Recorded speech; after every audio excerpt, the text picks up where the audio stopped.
The progressive faction of President Biden's party is pushing to be seen and heard when it comes to the next Supreme Court nominee. We told you a bit about that as we previewed earlier in the show. At least one of the finalists may not pass muster with the far left of the president's own party. Let's begin tonight's lightning round right there with KTTH Seattle Talk Radio host Jason Rantz. Great to have you back. Hey, Shannon. Okay, so here's one of the things. The American Prospect has this headline. Michelle Childs, she's the federal judge out of South Carolina, sentenced a man to 12 years for selling 8 ounces of weed. The subheadline says, I had more time than people in there who killed someone, says Willie Roy Goodwin, who received the harsh sentence from the Supreme Court hopeful. Listen, people, the minute your name pops up, they're going to dig into everything you've ever done.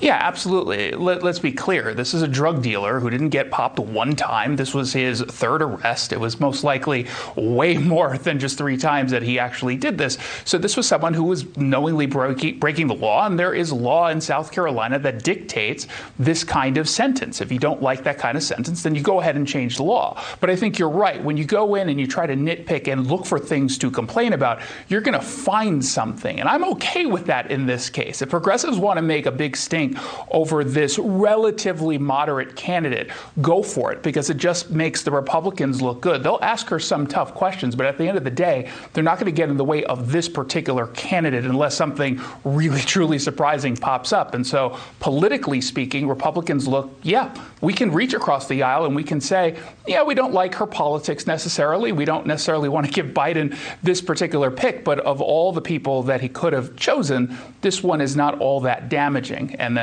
fingers crossed, she'll become a John Roberts for the left.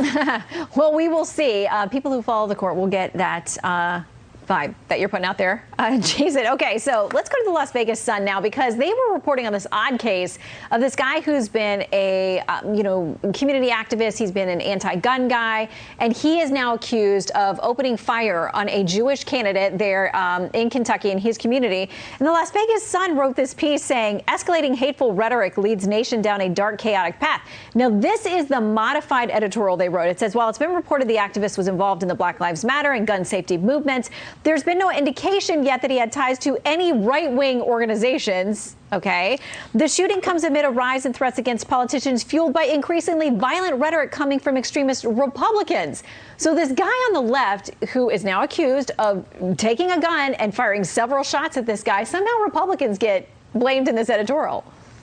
Yeah, I love this. But this is just the continuation of the left wing and their sort of gaslighting of America. We see things, we know what's going on, and yet we're being told, oh, no, that's not going on. That this isn't just a BLM activist who attempted, according to the reports, of a political assassination. No, this is the right wing and their violent rhetoric. Look, if you're going to call out violent rhetoric, and we should, let us make sure we're calling out everybody. And you can't just purely say it's coming from the right, because it very clearly isn't in this case. I don't know why they chose to double down unless it's just too far gone, that the media at this point, some outlets at least, just don't care about the truth. It's my fault that I'm giving you 10 seconds to tell us this story, but bike helmets are racist. Yeah, bike helmets are not racist. They're saying in King County that tickets given out at a very small number disproportionately impact people who are black. Okay, then they should wear helmets. There's no evidence that they're being targeted. Well, I think I got 10 seconds. You did an amazing job because you're the best. Jason Rantz, thank you very much, and I'll leave you more time next time. So come back soon. Thanks, Shannon. Have a great weekend.